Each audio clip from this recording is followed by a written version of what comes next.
Dr. Zuko Dwane is a 28-year-old medical practitioner. She's currently specializing in public health. She's young, she's black, she's a medical doctor, she's successful. I want to find out what are the pressures that come with that life, especially on the romance side. How do the brothers treat this doctor sister?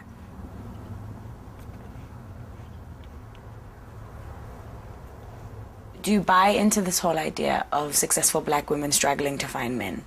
I think it depends on a lot of things. I think if you're fortunate enough to have found someone, you get that group of women who manage to meet someone who they will eventually settle down with, who becomes their partner. They meet them at varsity and manage to sustain long relationships.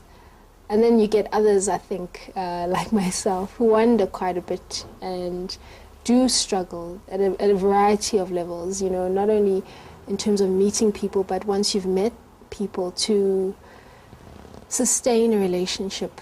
Do you think that that struggle only belongs to black women? Or do you think that there's a way in which that struggle is unique for black women as opposed to other women?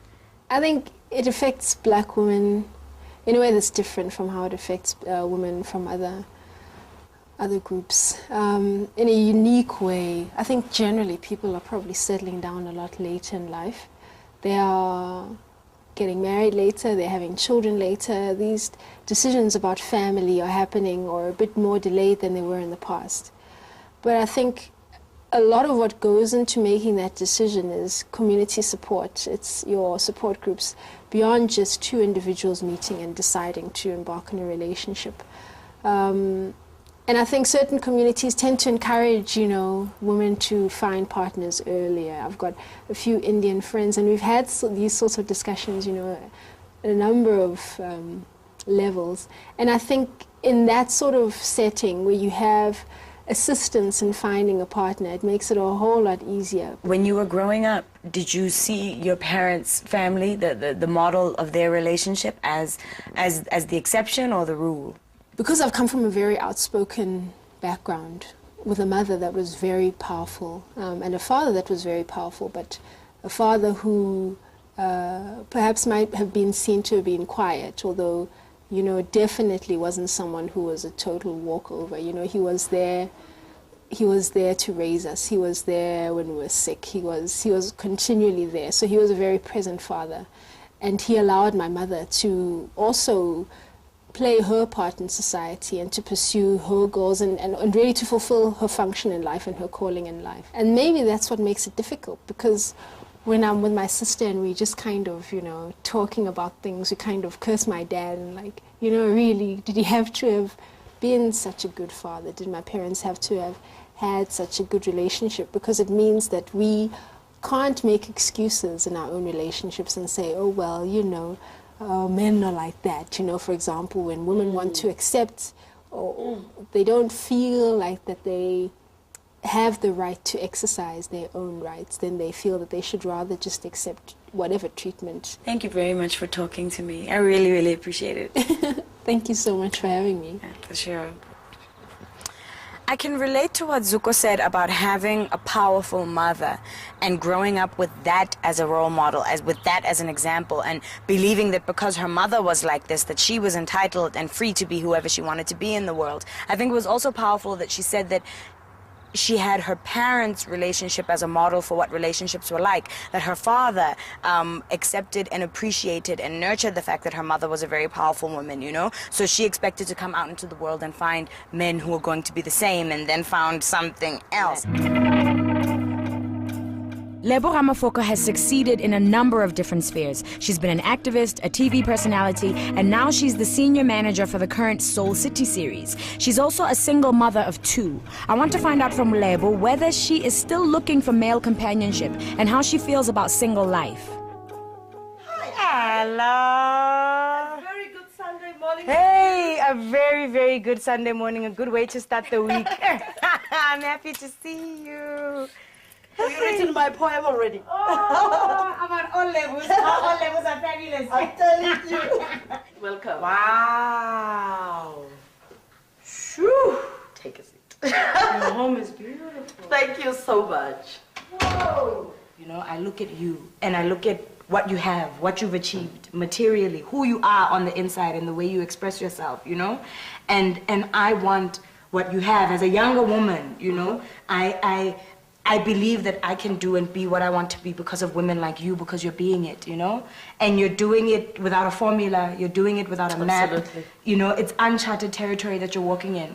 What price have you had to pay in terms of relationships, in terms of the way that men respond to you for being this, you know? Because it's important to be this, it's important to have this. We're looking at you and we want it because you can do it, you know? On a daily basis, I'm struggling. I don't see what I have as having to determine whether or not I can have a struggle in my personal life. I am as human as any other human being, and really none of, you know, what you may call achievements and stuff like that, for me reflect this is how I want to be treated differently. I want intimacy, I want respect, I want companionship.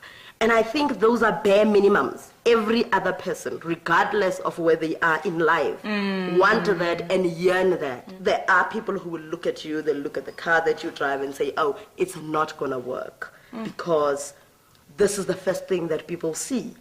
And it's unbelievable, that response, because all that I have been has been the best person that I can be. And I'm very happy for you to be interviewing me at this time, because I have honestly come to a point where I have accepted myself and the real possibility that I may just spend the rest of my life alone, and it is okay. You are okay with that? Absolutely. I am.